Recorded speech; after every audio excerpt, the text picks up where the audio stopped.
So we have really wonderful facilitators who have agreed to guide us through the next few months. And I wanted to introduce them. And they are no strangers to many of us here. They're our local friends and partners. Heather Cleary, who is CEO of Peninsula Family Service, has been working really closely with Thrive for a long time, leading our Children's Education Thrive Action Group. So leading around advocacy and education for children's education initiatives. And then Andrea Jones, who is the executive director of Mid-Peninsula Boys and Girls Club, is here, and they are going to be co-facilitating this series because it really is, although we have wonderful speakers, one of them from my home state of Massachusetts who has zoomed in for us today, he'll be introduced later. We have wonderful speakers, but this is really, we want to really focus on the peer learning and the dialogue. And so Heather and Evan are here to help facilitate that as well. So with that, I am going to just pass it over to Heather and Evan. Great, thanks, Georgia. Well, we were going to start out by doing introductions today live, but with two screens of people, we are super excited to have you all here. We are going to skip the introduction piece. So if everybody can put their name and organization in the chat if you have not already done so. And it's really great to see you all. I have noticed that our sponsor, Andrea Jones, has come on from CZI, and I know she wanted to say a few words. So Andrea, welcome. Hey, hi everyone. It's so nice to be here. I was just writing my name in the chat. And Heather, it's so good to see you. I see so many familiar names over here in the participants. So yeah, I won't take too long, but we're just really happy to be supporting this series. A year ago, I think this week, Georgia, you and I met along with some other members of our team to talk about Thrive becoming an anchor organization in our beautiful brand new community space. And of course, that is a million years ago and several lifetimes, I think, for all of us. So we're so happy to just to be a supporter of the learning series and to learn alongside you guys, and really be not just a supporter but a participant. So I'll hand it back to you, Heather. But again, we're just happy to be here. Thank you. Thanks, Andrea. And from here, we go on over to Evan. I just want to thank everybody for being here. I want to say that right now, looking at my room rater, everybody gets a 10 out of 10 for their Zoom backgrounds. I think some of you guys could do a little better, but we won't call you out on that. Andrea is setting the trend right here. I don't think that's fair. But we're really happy to have you, and I'm going to hop into just introducing our speakers, and then we'll get on with the session. So first, Linda Woolen. So I'm sure a lot of you know Linda. I've worked with her in the past. Senior legislative aide for San Mateo County Supervisor Dave Pine has been integral in these learning hubs that we're a part of, and a lot of you, I'm sure, have been funded to do. She's experienced in policy, legislative advisor, having served as a district director for a member of Congress and as a foreign policy advisor in the U.S. Senate. So if you guys want to know when we're going to sanction what country, call her. She's led campaigns to raise funds for local school districts through voter-approved finance measures, and previously served as a member of the Hermosa Beach City School District Board of Trustees. So we're really excited to have Linda. Heather Hopkins has spent her career leading initiatives to promote educational equity. She's an organizing member of the Community Equity Collaborative and co-owner of Toddle Preschool in Menlo Park. Previously, Heather founded and led My New Red Shoes, a Bay Area nonprofit organization that improves the quality of life and well-being of children and youth experiencing economic hardship by ensuring access to basic needs and cultivating a sense of belonging. And then finally, our furthest traveled guest via Zoom, Tim Garvin, a well-known and respected presence in communities in and around Worcester and Central Massachusetts. Tim became CEO of the United Way of Central Mass and almost a century-old philanthropic cornerstone in 2006. Under his leadership, the organization has stabilized financially, increased investments in the community, and orchestrated several current partnerships with public schools, local and government officials, and partner agencies to support children and families. And right now, Tim has, I think, almost 1,000 kids in learning hubs. So he's going to talk to us about the success of their initiative. And I would just add a little English on it, that if you know anything about anywhere west of Boston and Massachusetts, it's hard to raise money and support services out there. And Central Mass, Worcester is no exception. So we're excited to have Tim. And I think I skipped to say, we're talking about the learning hubs today, and the initiative. Our Boys and Girls Club is a part of it. I can throw up my virtual background of me in the learning hub right here. This is how we started early on. We learned a lot through that process. Unfortunately, my hair is too big to keep that up, so I'll go back to no background. And we'll just hop in with Linda and Heather take it away. Great, thank you. So the learning, actually, I wait till the presentation goes up, and I can start. You can just stay on the first slide there. So the Learning Hubs initiative of San Mateo County, and it's not February anymore, it's March. I recognize that. Welcome to March. Is a partnership between Community Equity Collaborative and Thrive, as Georgia mentioned, as well as the San Mateo County COVID-19 Childcare Response Team. And it was formed in December to raise awareness about and advocate for the Learning Hub programs in San Mateo County. It came out of the excellent work of Thrive's Out of School Time Task Force with Raj Xiao, which many of you were an instrumental part of. So thank you for laying that groundwork. Because learning hubs are brand new programs necessitated by distance learning, this new thing, distance learning, and they don't really fall under the wheelhouse of any existing body. They, school districts, cities, childcare. The initiative also came together to fill the gap in coordination of efforts to support these programs. And the Learning Hubs Expansion Fund, which Linda will talk about in a little bit, was the result of these previous efforts. You can go on to the next slide. Thank you. So just really briefly, because you're all familiar with this, but so we're all on the same page. When COVID-19 forced San Mateo County schools into distance learning in the spring, many students struggled to learn from home, staying on Zoom for hours and kind of the social isolation.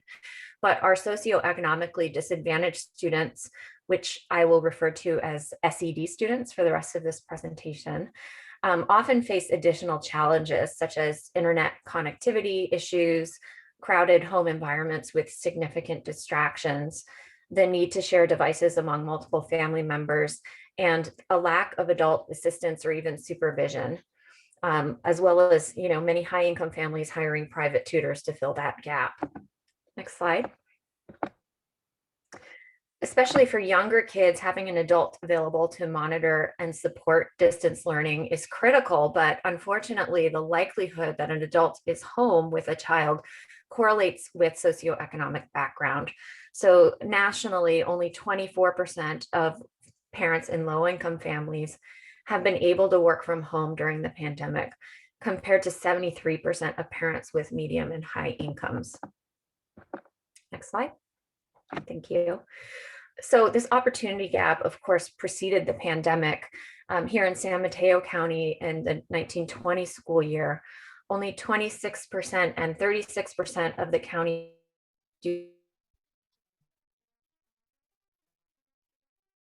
arts, while middle and high income students scored 69% and 76%.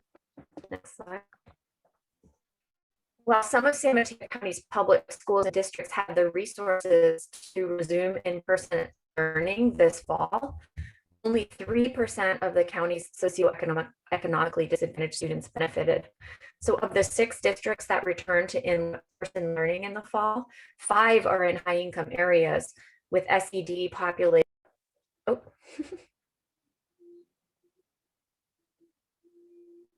Did the slide? Oh, there we go.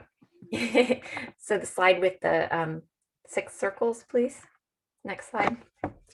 The Learning Hubs initiative of San Mateo County defines learning hubs as programs that serve K-12 students whose schools remain in distance learning during COVID-19, that operate during traditional K-12 school hours, that provide students free access to Wi-Fi, include on-site adult supervision, to assist with learning and support student technology needs, allow for COVID-safe socialization with peers. And these programs often also offer additional supports like free and reduced price meals and or access to mental health professionals and supports. Next slide. And even though our county is focused on getting students back to school, the Learning Hub infrastructure will remain critical through the end of this school year and probably beyond.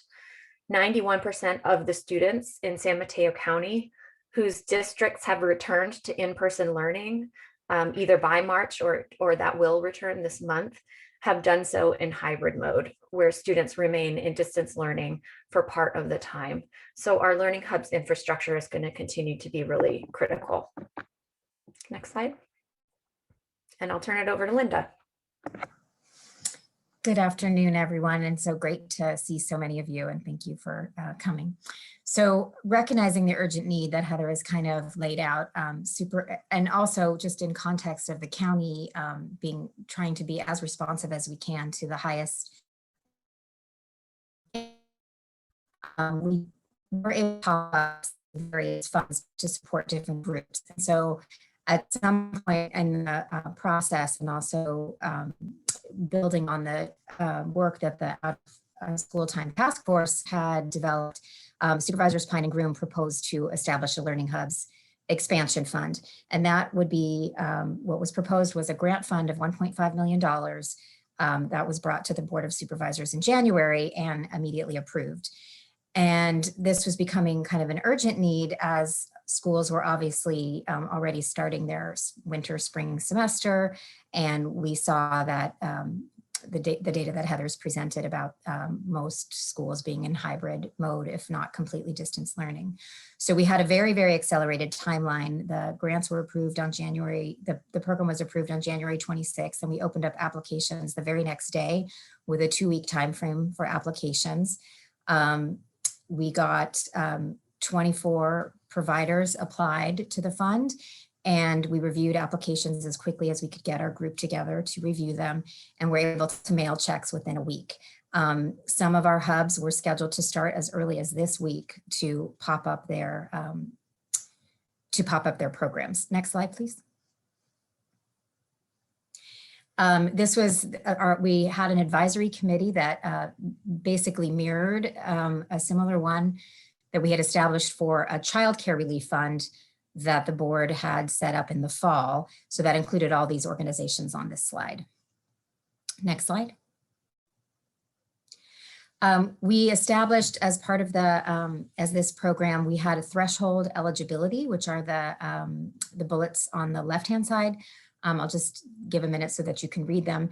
These were programs had to meet these threshold criteria in order to apply to the program to begin with.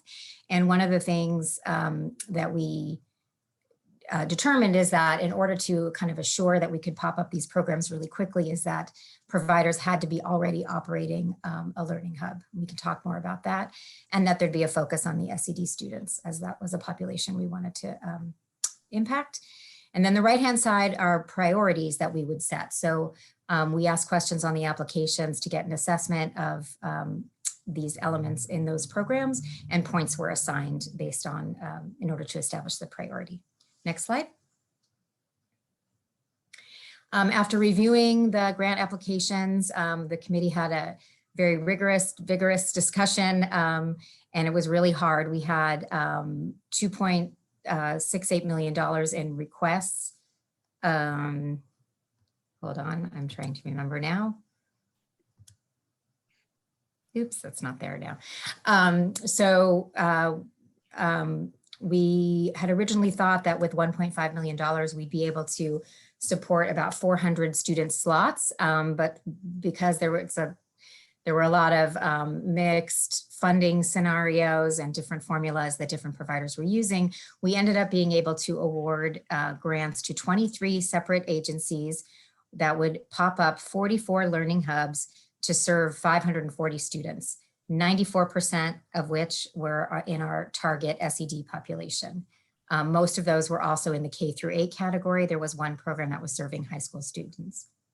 And you'll see in the middle what these organizations were. 100% of them were nonprofits, and the rest are those other categories. They don't add up to 100% because some of them classify as two different things. And then you can also see on the right-hand side in the red that 86% did provide some form of free meals. Most of them had a wait list, and we did have this high focus on SED students. Next slide, please. This is just a couple of quotes we got mostly in our applications of testimonials from providers and families who were taking advantage. I'll just leave that up for a minute so that you can read and digest those. But I think most of the people on this call probably are familiar with these amazing stories. Okay, next slide. So next steps for the initiative itself is, of course, this forum today is hopefully will address all of these things. But what we've thought about is we want to support the successful implementation of this grant program. So we're making sure checks were mailed, but we also want to support the programs and make sure they're successful, make sure they got started, and that they are actually able to fill the seats of the slots that we established with the additional funds. We want to address the funding gap. There was, as I said, it was $1.5 million to support 540 student slots, but there was a total funding requested of $2.6 million for 868 slots. So there's still a gap only of the providers that applied. That's obviously not even addressing SED students in need that may not have been part of a program, that may not have applied for a program. So there's still a defined need that we know about, and there's certainly other needs out there. Extend support timeframe. This grant program we established for 3 months between March and June, kind of anticipating that most school district school years would be complete by the end of June. But of course, there's been talk about extending the school year or possibly establishing summer programs. And that's something we definitely want to get into during the Q&A to talk about your unique populations and what their needs might be. We also have this really important piece for us is to collect data about the impact that these programs are having on our target SED population. And we'll come back to that in a second. And then of course, deepen the partnerships. And that's what today is all about. As Georgia explained so well at the beginning, is that we really want these programs to support their school districts and the districts to support them. And how can we, as the sort of outside community, help support the triangle, so to speak. Next slide. So this next slide is our data collection brainstorm. This is just to give you some things to think about as we listen to Tim's presentation. But we're going to want to delve into these questions when we get into the Q&A portion of the program today. So we know that all the providers on this call, you've been providing vital program before the pandemic, during the pandemic, and you will continue to do so after the pandemic. And you're an important part of the secret sauce of student success. But we really want to understand, we want to have hard data to kind of prove that point. For example, if we wanted to go back to the Board of Supervisors or private funders to ask for additional money to fill that gap that was just in our applications alone, how can we prove that these programs are having an impact? We know also that the county's recent move to the red tier will allow more school districts to reopen for some form of in-person learning, but it's still to be determined whether that will be full-time or it's going to continue to remain in hybrid, and what are those hybrid models going to look like, and scheduling is going to be a challenge, and all those things that you already know. And we also, as I mentioned, don't know yet about extended school year or summer plans, and how are we going to address learning loss in all those in any of those models for this target population. So we want to be able to take advantage. We have this opportunity right now with our grant program and having the grantees, and part of the grant requirement is to require forms, but we don't want to burden the programs with asking for too much information. We want to ask for the right information that is practical for you all to provide. So we're going to get into a deeper discussion about that during Q&A. And I think with that, I will wrap it up and thank you very much. Thank you so much. Great information. And those testimonials are great, and there's so many more. We have one for our own learning hub, but our kindergartners are actually doing better this year than the cohort did last year without the learning hub. I won't name the district, but that was really some great feedback that we received. So, well, Tim, you ready to rock and roll? I'm ready. All right. So first I start with thank yous. Thank you to my good friend, Georgia, who I don't think I've seen in about 6 or 7 years. We miss you on the East Coast, but you are truly thriving, and yes, pun intended, out on the West Coast. It looks fabulous. Andrea, CZI initiative, we all look longingly and think what you're doing is amazing. Heather and Evan, thank you so much. And you know, as I prepared for this, I kept on going back farther and farther. And Heather and Linda, as you were speaking and you talked about distance learning, I spent a couple of years in Australia, and in the 1930s, 1940s, 1950s, on the big sheep ranches in the middle of the country, the only way they could teach kids was through distance learning using ham radios. And so as much as it's new to us, it's actually been around for at least 100 years if we look at other models. But I'm going to, and I got involved in the first community school effort, and I didn't know what community schools were. I was invited, I was running a nonprofit, and I quickly learned a community school was, how do we bring all of the resources of a community into one hub, one school, so that the teachers can teach and all of the students can have all of their other needs met. And I thought it was brilliant. We got a school set up in 1996, and it's still going on, and then expanded to 5 other schools. And I was a firm believer in that. Then I left the organization I was in Boston, and I moved out to Worcester, Massachusetts. Most of you have probably never heard of Worcester, Massachusetts, but I guarantee it has touched your life. If you've ever seen the smiley face icon, that was created by Harvey Ball in Worcester, Massachusetts. So our big gala for our historical museum is called, not kidding, the Harvey Ball, because we're corny like that. If you've ever sent a Valentine, the first mass-produced Valentines were mass-produced in Worcester, Massachusetts. If you use a cell phone, the modern rocket engine was created in Worcester, Massachusetts. So we love our history. So I moved out to the United Way in Worcester, Massachusetts about 15 years ago. And about 10 years ago, we got involved in a Promised Neighborhoods initiative. And some of you may know about the Promised Neighborhoods initiative and Jeff Canada and the Harlem Children's Zone. We were fortunate, we got one of the first planning grants, and it really was looking at, and I can't believe I'm using this term, the ecosystem of how everything affects everything else. As much as we wanted kids to do better, we knew we also had to look at housing. We had to look at crime. We had to look at nutrition. We had to look at the early years, the first 5 years. We had to look at language-rich environments.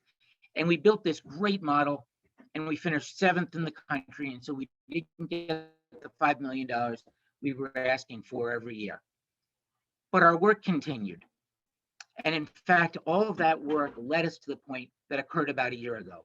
The first cases of the coronavirus in Massachusetts were around the first week of March. And it was on, actually, I left out one step. 3 years ago, Hurricane Maria hit. And you may remember it hit Houston, and it hit Orlando, and it hit Tampa. And then about a day and a half later, it swung out, it went east, and it hit Puerto Rico. And in Worcester, Massachusetts, we have a very healthy, vibrant Puerto Rican population. And we quickly realized we would get an awful lot of weather evacuees coming because their homes had been destroyed and they were going to come to Worcester. 3 of us got together one afternoon and said, we've got to organize. Otherwise, it's going to be like the Wild West, where people are going to show up and they aren't going to know where to turn or who to go to. And nonprofits were just going to do their own thing. And so we started organizing, and we created really a collaborative. And every Friday we met in the mayor's office, and we hired someone to be the coordinator of all services, one central person. When the coronavirus came, it literally was that term, let's get the band back. Twice met, Evan, you'll love this, at the Boys and Girls Club in Worcester, Massachusetts. We had our congressman, we had our mayor, we had our city manager, the chief of police, our school superintendent, the Chamber of Commerce president, and 19 nonprofits. And that probably sounds very similar to what you're doing right now. Some of you, I'm sure, have heard that organizational development term. You form, you storm, you norm, and then you perform. We did not know that's what we were going to live through, but that's exactly what we did. So we formed that day, but then we had a storm, and we stormed a lot. But at the end of it, we ended up meeting twice a week, every Monday and every Thursday. And that became known as the Worcester Together Response Team. We have about 300 people, with about 100 showing up because of Zoom calls every week. And then we cascaded down into a whole bunch of different subgroups. We had one on health. We had one on behavioral health. We had one on employment. We had one on economic development. We had one on food. We had one on housing. We had education. We had youth development. We had culture. We had clergy. We had seniors. We had Latinx. And we had logistics. I think that's 13 different groups.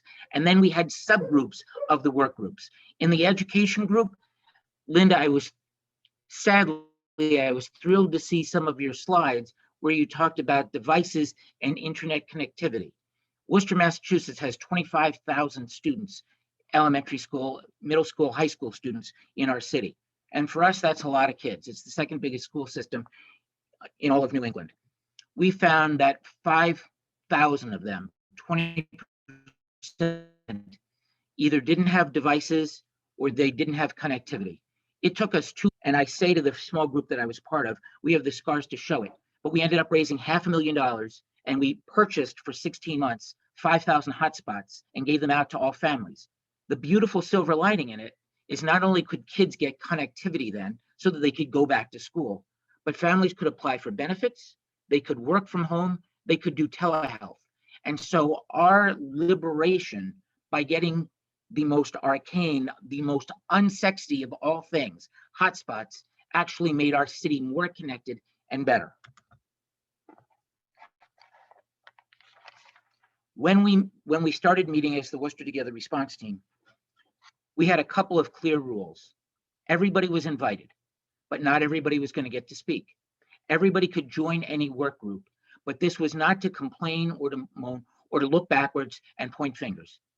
We had 3 goals: effective and efficient coordination of all services. And if you weren't willing to be part of it, you weren't going to be part of it.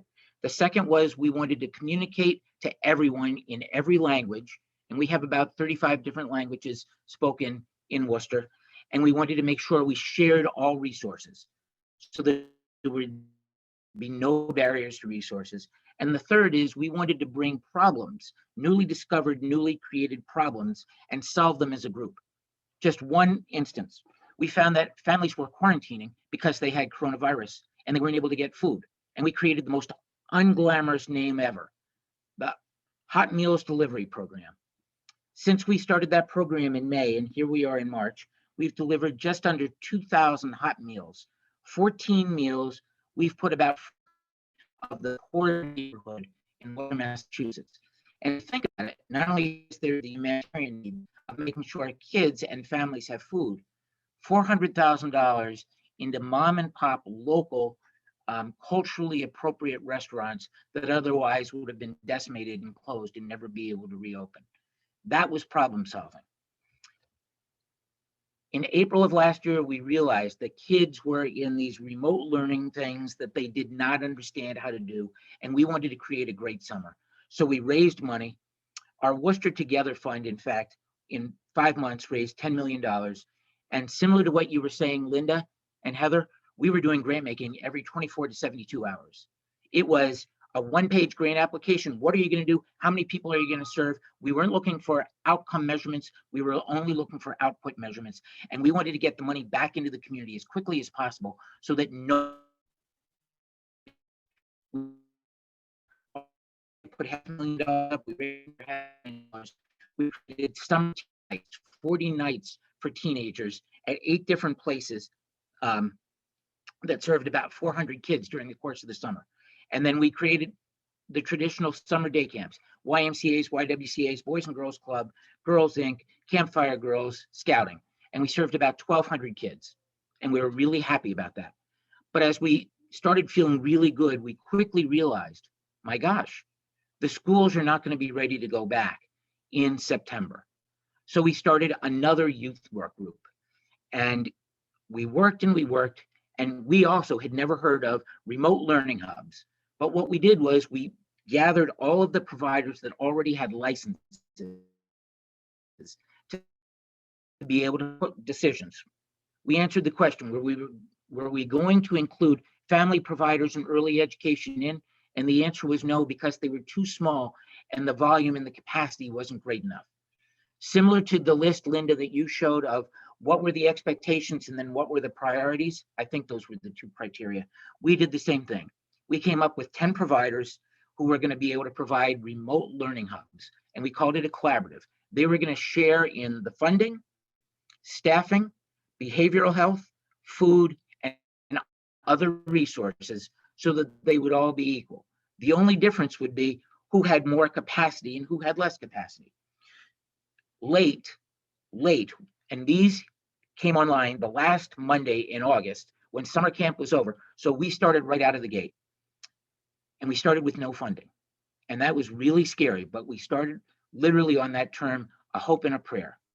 And finally, the state of Massachusetts, the Commonwealth of Massachusetts, came through and they said, we have identified 19 communities using a criteria including poverty levels and employment levels, and we were eligible for $1.359 million, almost identical to the amount of money you got from the San Mateo Community Coalition or whatever it's called. I apologize if I got it wrong. That's a lot of money to try and figure out how we were going to do it. We got all 10 providers in the room together, and the criteria was, are you serving high needs children, what you called SED children? They all were. The second criteria was, how many kids based on square footage are you able to serve? The third was, do you already have staff or are we going to need to shift staff?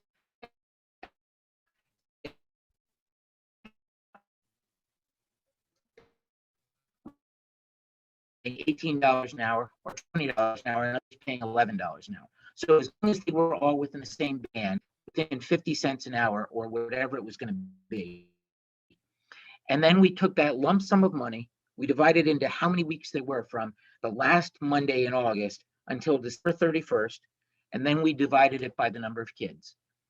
Almost magically, the number came out to exactly what the state's reimbursement rate for a voucher is here in Massachusetts, $75.50 per child per week. The reality is that doesn't begin to cover the cost, but that's what we had at that point. And then we purely multiplied by the number of kids each of those providers was serving, and that's how much they received from the state in monthly increments. And that worked pretty well. We kept meeting, and the meetings were really important. All of the providers just had a provider meeting Tuesday morning, and then all of the youth development groups, which included all of the providers, we had a meeting every Friday afternoon. In some ways, those regular meetings, the stability of those meetings almost became like the positive mental health model for all of the providers. And if there is one thing I could impart on you, making sure people have a place where they can be with others that they care about, that they know, that are in the same situation, and where they can problem solve together was deeply important. As we set these hubs up, we had 3 goals. And when you talk about data, that's a goal that we have not yet been able to achieve. The first goal was we wanted to provide stability for children. We knew the previous year, the year of 2019 to 2020, was choppy and disjointed. So we wanted 2020, September of 2020 to June of 2021 to provide stability. So if you were in one of the learning hubs, you were going to be in it until June when school got out.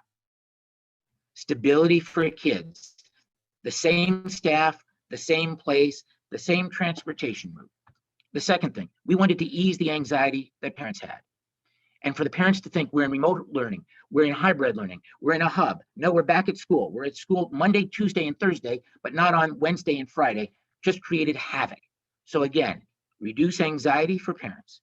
And the third, which we did not understand at the time, was by having these remote learning hubs set up, by having stability for kids and stability for parents, parents were able to work again. And so we were actually contributing to the economic development of the city of Worcester, because otherwise we found that I believe in Massachusetts, 40% of women reduced their hours or quit their jobs so they could take care of their children and be the learning hub teacher while their kids were at home because school wasn't in session. And that creates I'm making up this word, a disequitable and inequitable gender imbalance. And we didn't want that.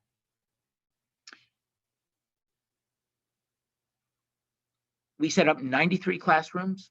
We're serving 1,100 kids, 10 providers, 2 staff to each classroom, 6-hour rotation. Every 2 hours, everybody has to leave the classroom, and it is, my term, it's fumigated, it's cleansed with whatever the CDC says we have to do. It works. It's not great. It is still disruptive for kids, but it works. The other thing, in those Friday meetings, because we provided all the youth providers, Worcester also is the home of 8 different colleges and universities. So we invited all of the colleges and universities. And our Friday agenda was always the same. First, we had one of the co-leaders of the collaborative who would speak on what's happening on a public policy front, what's happening on a finance front, what's happening on a fundraising front, what are the new developments coming down from the state. And seemingly every week, and I'm sure this thing is true in California, now we can have volunteers back in the classroom with kids, which reduces the cost or increases the number of positive caring adults in kids' lives. Then we always went to the schools. And when you talk about partnership and the strengthening of partnership, and that's one of your goals, back when I got involved in community schools, we wrote a piece for Vanderbilt University in their Journal of Education. And I remember I was quoted in it saying, I look forward to the day where I am not a visitor in a school that's been invited in.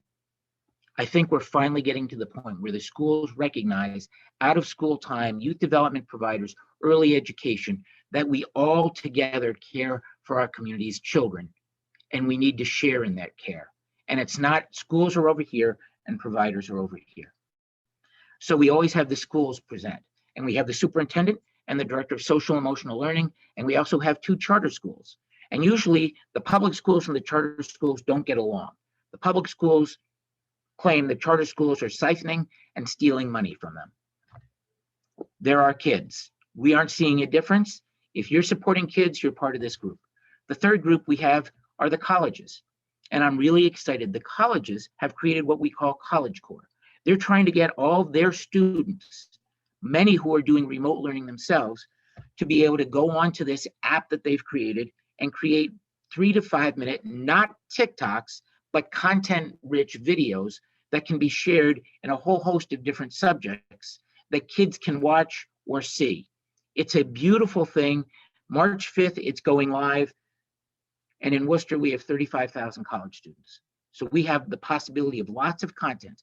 And just like for me in the Peace Corps, we recognize as much as this is great for college students being able to give something to our community, we also recognize that the college students are going to get an awful lot by being involved in the life of the community. The fourth thing we always talk about on Fridays are disconnected youth. And we try and connect with the school system and find out who's not in attendance, who's chronically absent, who's plugged in, but is basically on a blank screen on Zoom and there's no communication. And what can we do to reach out? How can we build a relationship to bring those kids back? And then the fifth thing is we always talk about resources, those additional resources that will help parents. Where are food pantries? Where are drive-through food banks? How do you get LIHEAP, low-income heat assistance? Because we need that. What about rental assistance? How can you make sure you don't get kicked out? What's the eviction moratorium? So that parents, again, will have that sense of stability so that they can take better care of their kids.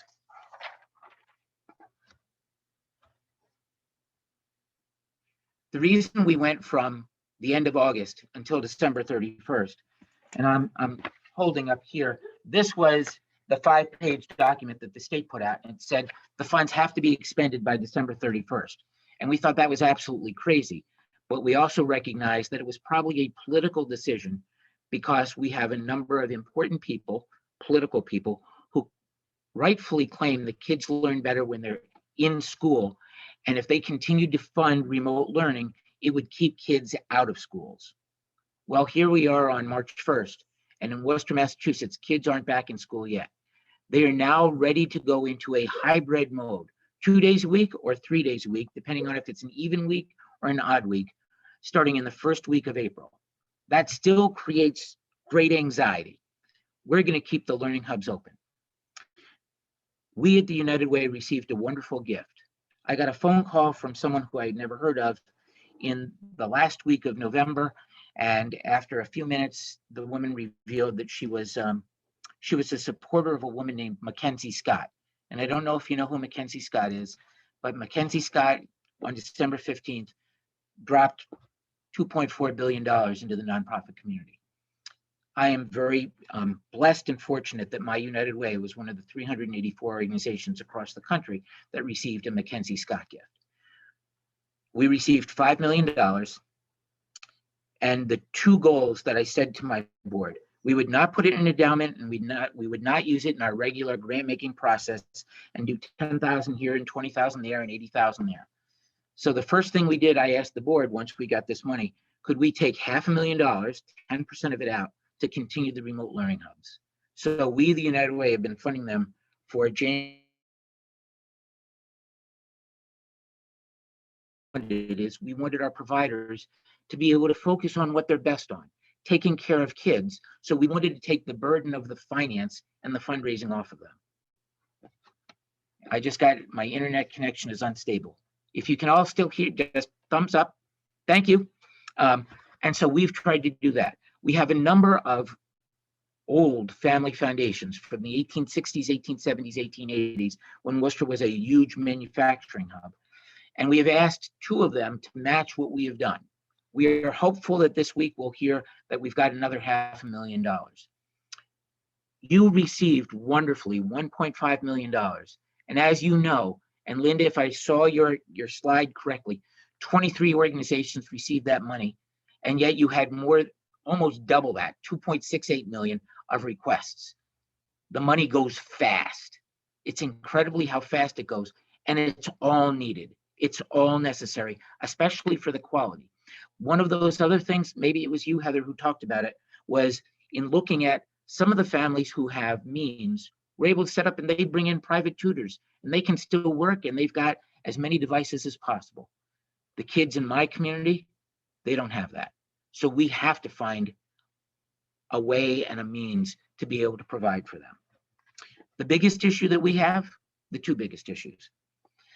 In working with the school system, after we had our first 1,000, 1,100 kids enrolled, they were able to identify another 1,500 children that they claimed are in need of services.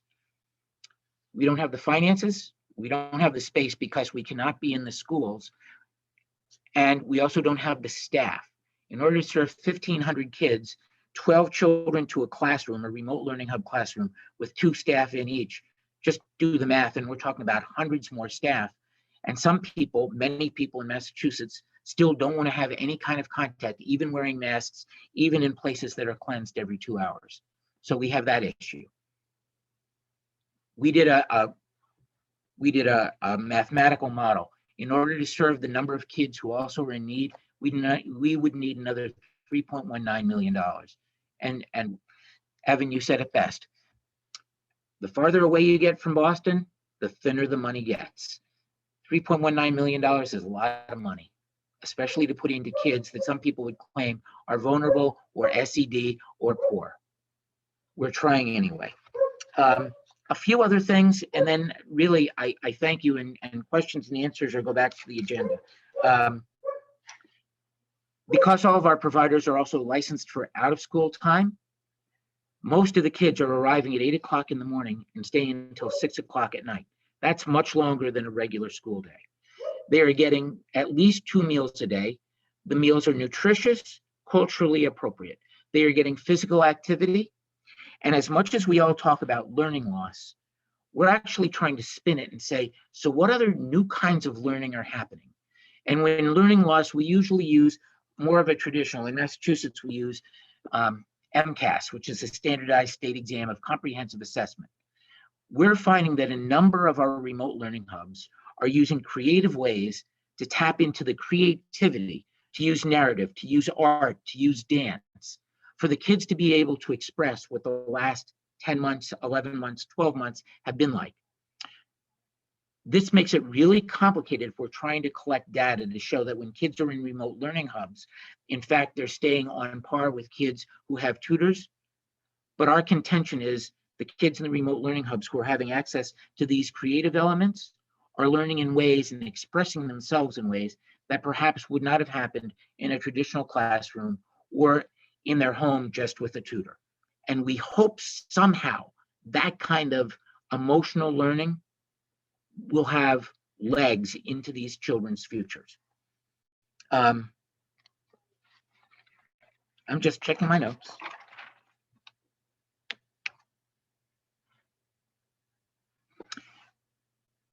Worcester is 45 miles from Boston, and everybody knows where Boston is. And in San Mateo, you know, we used to love one of your athletes who came to us and won us 6 Super Bowls.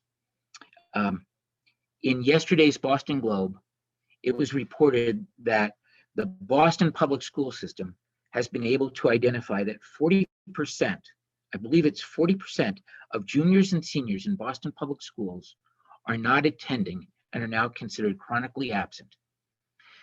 That triggered us to say, what's happening in the Worcester public schools? And again, the good news and the bad news, and this is the data thing that's really hard.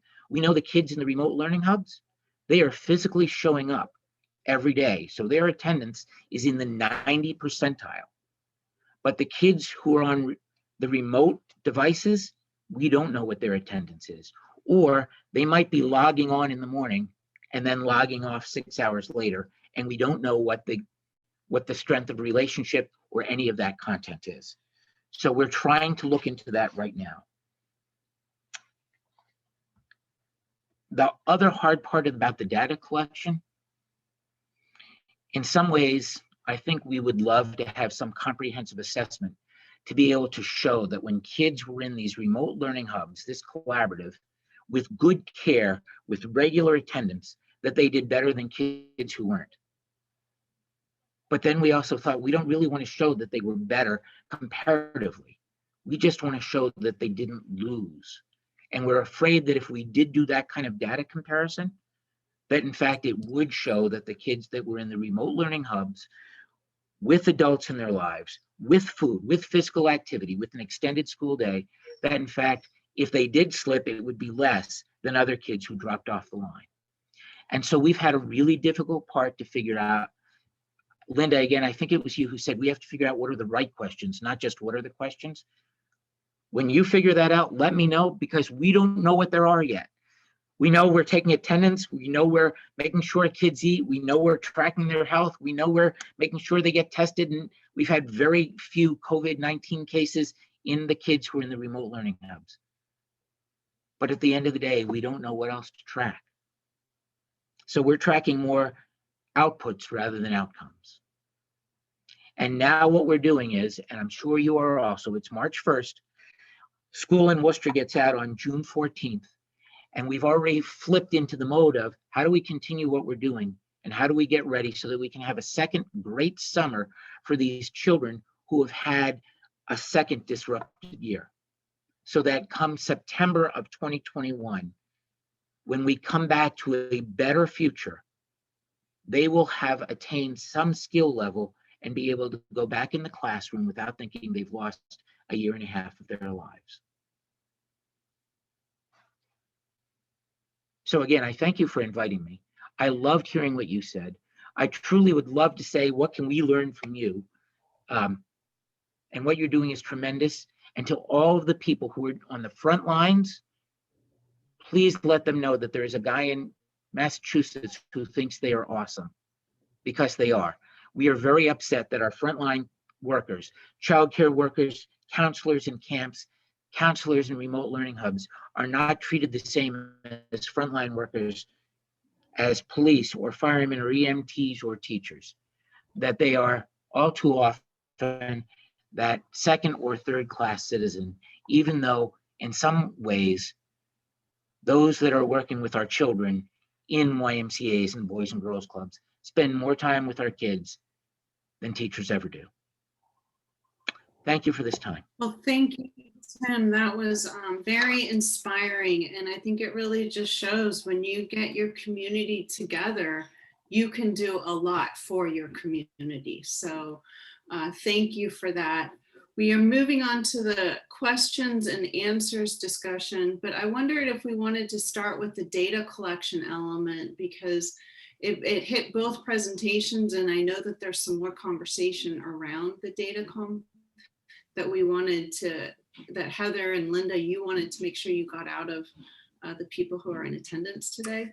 Yeah, so basically we don't want to make these reports and the data collection burdensome for Learning Hub providers, though we all recognize, I think, that data is important and that it's helpful in terms of gathering support. And so we wanted to take a little bit of time to explore with you the best way to prove the value of these programs as we kind of head into this unknown territory into the fall. And learn how to support students in this new world. So thank you, Thrive, for setting up a couple poll questions. We just have a couple questions for those of you who are Learning Hub providers in terms of what your program and staff cohort leaders can track and know about students' success. And then we'll have a conversation in terms of data or outcomes. And so there will be two separate poll questions. If you are not a Learning Hub provider, just go ahead and ignore them. And if you are, we would love to have your input on these so that as we're designing the report program or the reporting and the data collection, we know what is possible. Linda, did you have anything else to add? No, that was great.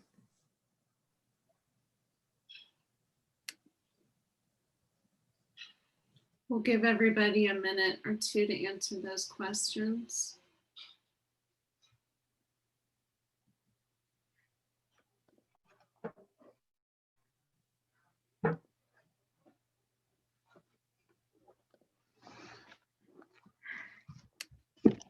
And then, Georgia, the results are going to be shown on the screen, right?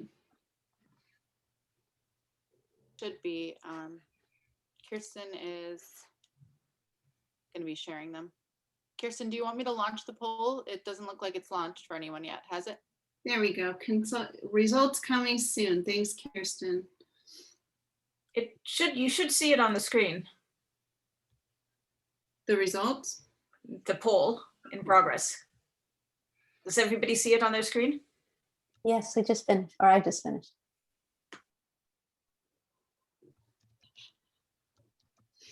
I also love Tim's point about how it really brought the providers together with the schools, because none of us can do this work on our own. The schools can't do it, providers can't do it. We really need each other and a structured support. We've got one person. If you don't see the poll, you should have an icon at the bottom of the screen that says polls, and if you click on that, the poll will pop up. If you missed it somehow. PFS runs a after-school school-age program as well. And these are good questions because traditionally we haven't really thought about our impact on the grades that they're getting from the district. Here we go, results. Looks like. Okay, 47% are tracking that. That's the majority of the, whether their attendance is improving, and the majority are unsure about the grades.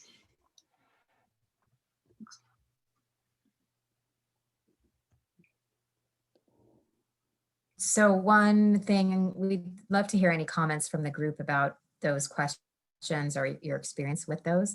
But one of the interesting things is if your program is tracking, well, it looks like many of you are tracking the attendance. And let me just make a distinction between attendance to your Learning Hub and attendance to their classroom, right? So we're assuming if they show up at the Learning Hub and they're sitting in a seat with their device that they're logging into their classroom and also participating in school. But it could be that some students are in the hub, but not in their classroom, right? Could be. But are they connecting with their teacher and really participating in the classroom? And do your counselors know that? And are they tracking that? And then on grades, that's obviously a school district responsibility. And I know some of you are school districts and you're also Learning Hub providers, but if you're a Learning Hub provider that's not the district, are your counselors and teachers in the room communicating with the students' teachers and getting that kind of, is there a feedback loop of academics with your student? We'd like to hear some comments I don't know, Heather, how you wanna.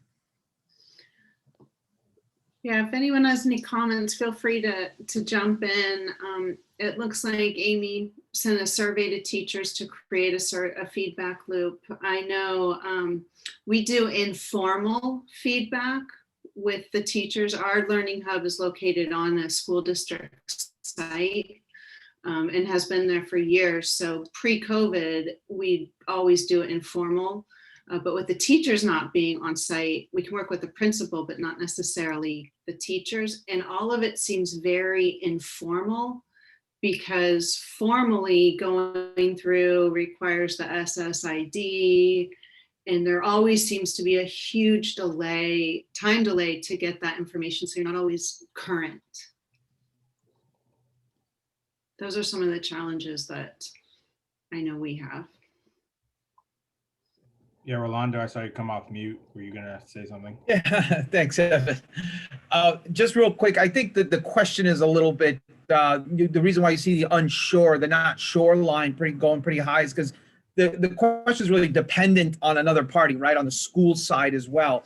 We know what we're recording, but it's hard to contrast what happened last year with the attendance because again, the information is not all at the hub, right? It's shared within the district and the hub together, especially if you're working in tandem that way. So I just want to say that the question is a little bit dependent at this point. Yeah, and I'll add to that in our hubs, communications with teachers has been better, but it took months to get there, which is something we thought should have been easy.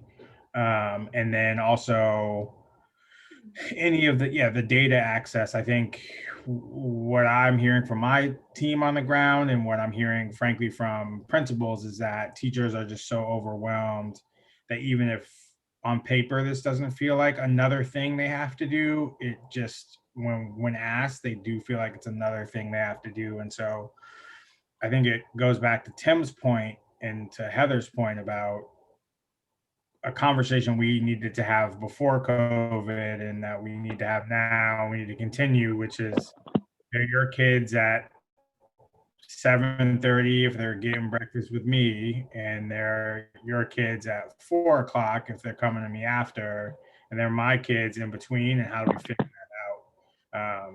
Because there is still even now, there's still a major disconnect, I think, and with the districts and principals we work with. And I'll just close by saying some of the feedback we've gotten is that the principals cannot talk to teachers about things that are outside of the contract, and things fall outside the contract and it becomes like a whole labor thing that we're not involved in. And so there's just a lot of sympathy and I think,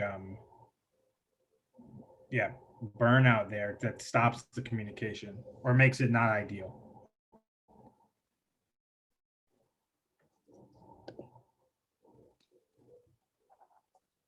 Rod, are you going to add? Yeah. I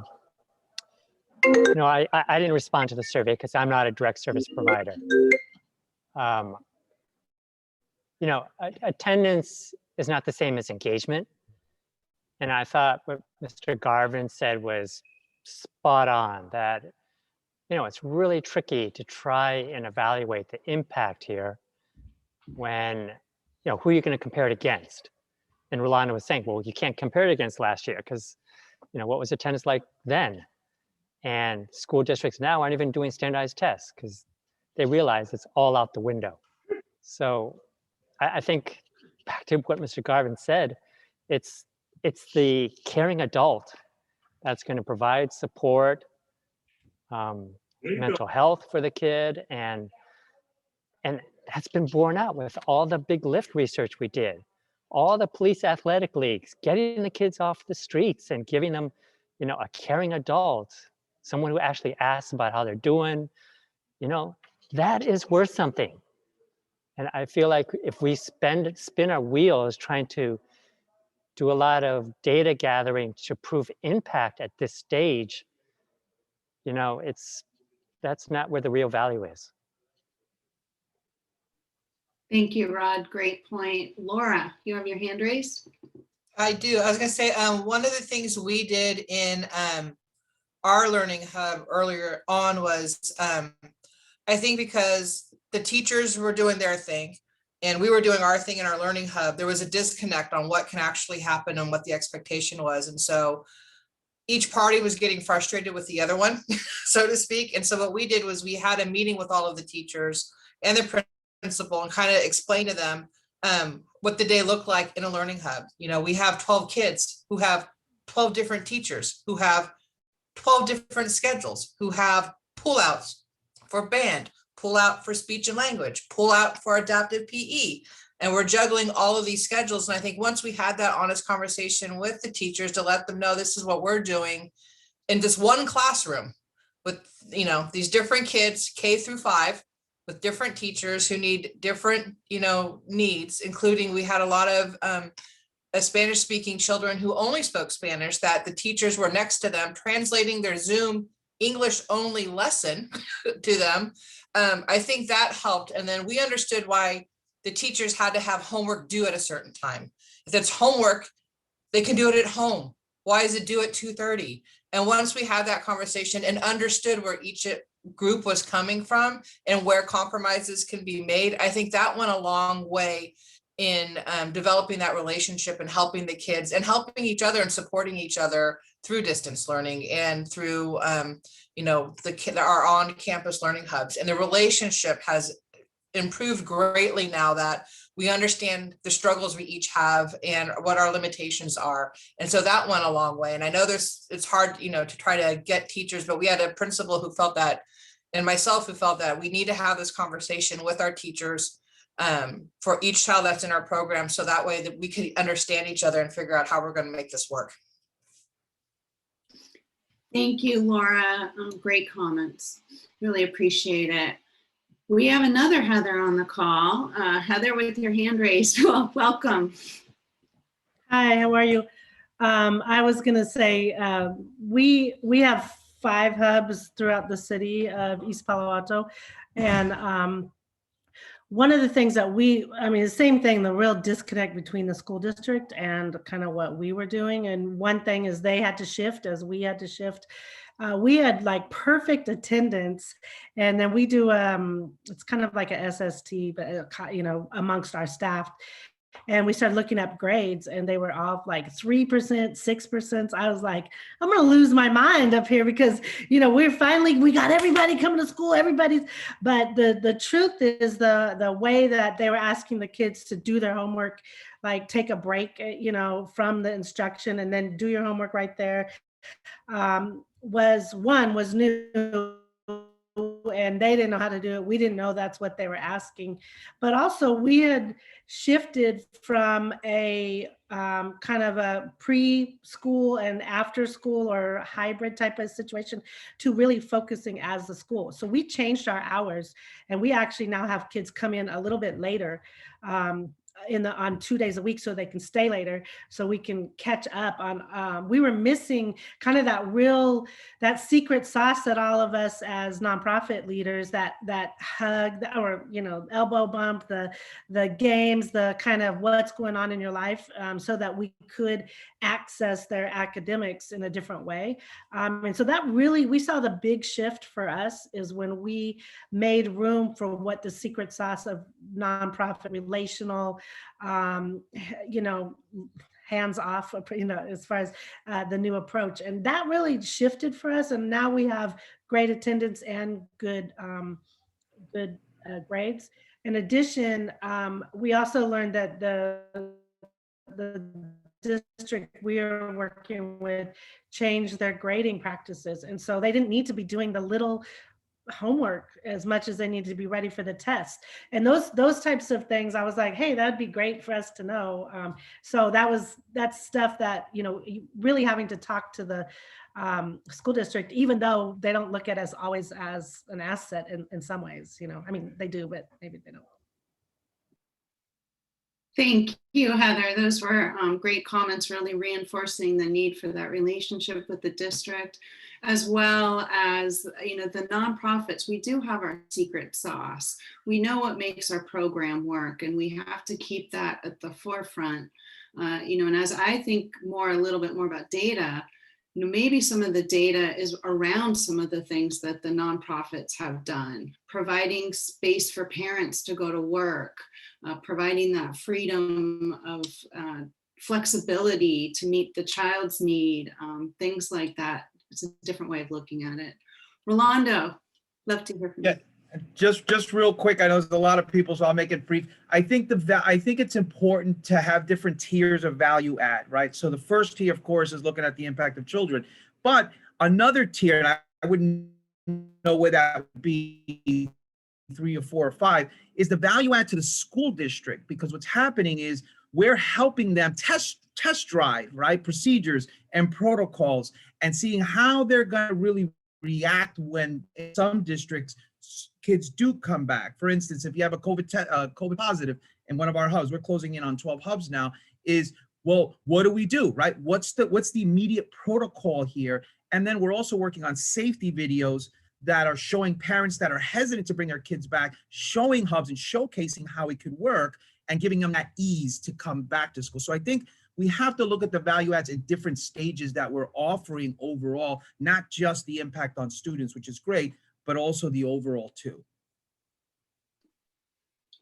Excellent comments. And Linda's asking a question. There is a way, I'm sure, to survey parents about the ability. I would think the providers can survey parents. I know we do it on a regular basis. So that might be something to look into. Heather and Linda, did we get what you wanted out of the discussion before we talk on some of the other conversation items? I think that's a great start. Thank you all. Linda, did you have any other follow-up questions based on that input? I think Heather and I have to digest. It's been a really interesting conversation, and I appreciate that Thrive is recording this because I think we'll want to re-listen. But if folks have, if you have an aha moment after we all hang up, if you could please be back in touch with Thrive. If you have any other ideas on this question, we'd really appreciate it. And it's obviously an ongoing conversation, so thank you.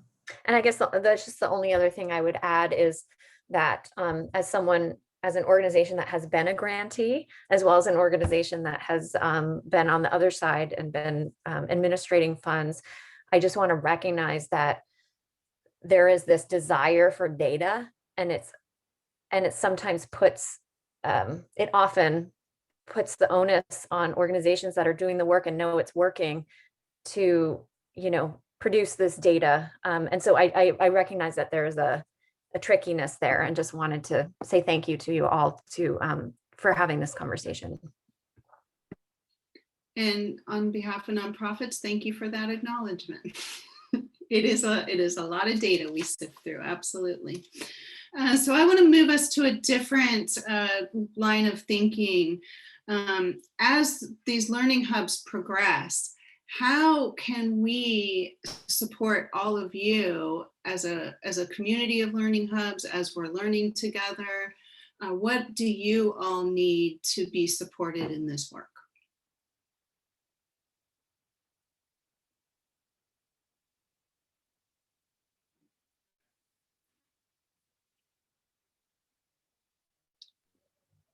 I think I'd be interested in as the school districts open, kind of what the role is of the hub.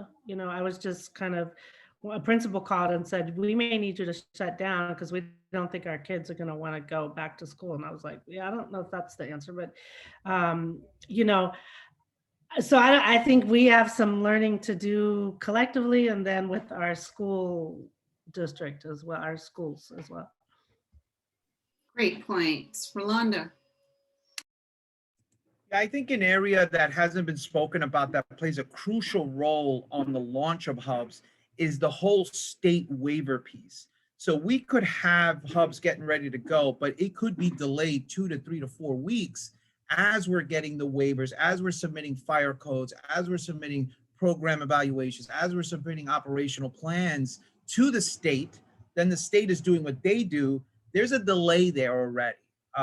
We've been caught up several times in wanting to start a hub, and we got the kids, we got the school, we got everything ready, but then we go to the state and it takes, now we're looking at 3 other weeks to get that process. So I don't know, the support would be interesting in that phase, but I do want to just put it out there that is a governing body that definitely adds to the time of turning out a hub, just so you know, FYI. Thank you. The policy and regulation is certainly something that is hard to work through. So I think that's something we should be really paying attention to. Any other comments? Laura.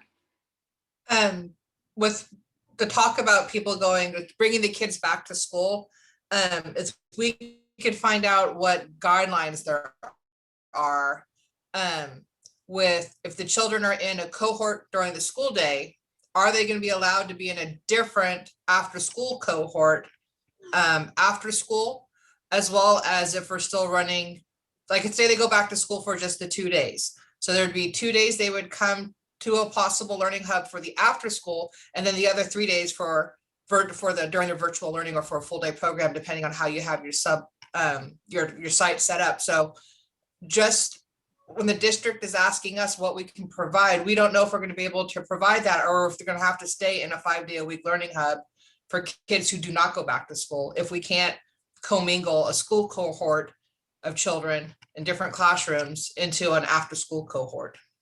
So if we could find out if that's going to be permissible, then that will help us kind of guide us as to what kind of support we're going to be able to offer the school. I just wanted to jump in on that, because what I heard from Heather and Laura and everyone that's spoken up is kind of a different flavor of the same ice cream, or, you know, is that the communication just really isn't what it should be, and that the out of school partnership is really seen as a afterthought to the school reopening plan. And then, as Heather pointed out, is, you know, or I think Tim maybe also, like, it's not reopening because all the kids aren't going back. So it's really getting the kids in the classroom 2 hours a day, and their parents still have to figure out what to do with them so that they can go to work for the rest of the time. And that's just, I haven't heard that being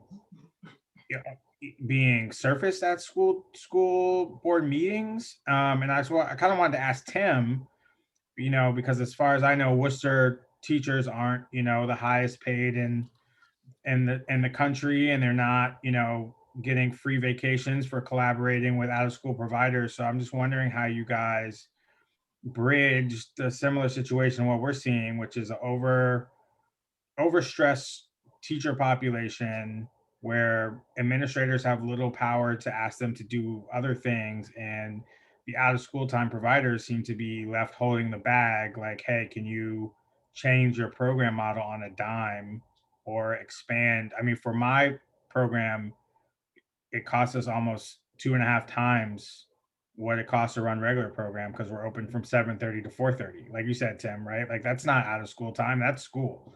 So, you know, how have you guys had those conversations work? Because this is something we need to fix now, but we also need to fix after this is all over. You know, we're really being inefficient with our time and effort because we have to have these conversations over and over and over again. So yeah, I don't know, any advice you have, Tim? I don't know if I have advice, but this is how I've seen it work. Person to person, one at a time. And that is totally inefficient, but it's the only way. And you're right. The last 20 minutes of this conversation has all been about improving communications for the good of the child. And yet it's still like this. But sometimes it gets like this. And when you get it, that it's working with one teacher or one principal or one school, we just want to amplify that so that everybody can see how much better it is. The other thing I would say, this is a conversation that's needed to happen since after school was invented in 1951 or whenever it was.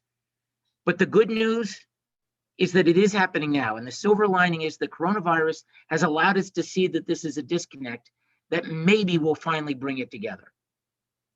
I wish I had better news than that, but I stay optimistic and bullish and hopeful and think this is what is going to solve this issue finally. I have a question for the group, if it's okay, Heather and Evan. Just real quickly, raise your virtual hand or your real hand if the school district in which the students you serve are enrolled has like a regular community partner meeting, like a community schools partnership regular time where you get together and talk. Did that question make sense, first of all? Yes. Okay. So virtual hands are a little easier to see, but There's a few. Laura from South City. Tal, I'm not sure what school district you work with. Jenny. yeah, maybe if you said yes, oh, great. And then tell what school districts they are, that would be helpful. Because I think that's part of this moving forward. Awesome. So that's a good way. Just, yeah, maybe just type it in the chat. Thank you.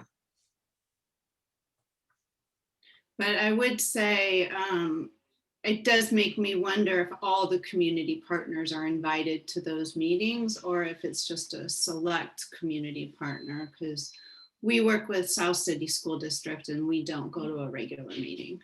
Yeah, for South City, Heather, it's the one I'm referring to is the school district city liaison meeting is well, it's supposed to be a regular occurring meeting, but sometimes based on schedules, and it has the school board members and city council members that sit on that committee. But as far as a collaborative with other providers, there's none that I know of. Yeah, I would say we have regular in all of our districts, but the agenda, it's not prioritized as well in every district. The agendas are, kind of scattershot and they get canceled a lot, or they're scheduled during program time when our, staff leaders can't go because that's after school. And that's good for the teachers, which again, we completely understand. Well, thank you all. This was a wonderful event. I am going to pass it on to Petra, who is going to close us out. Thank you all for being here. This was such an important conversation, and to have so many providers in the room really shows how important the conversation is, that it really needs to be had.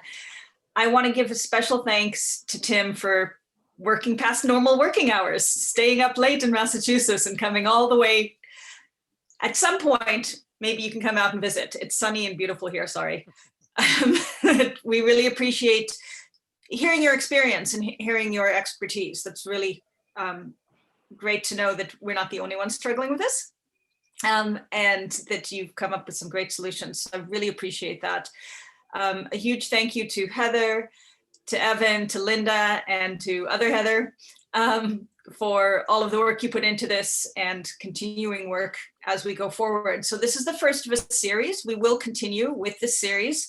We will send up a follow-up email to this that has the recording, because as Linda said, there was a huge amount of information in this and you can always go back to it, and some follow-up notes. And then we'll meet again in a month.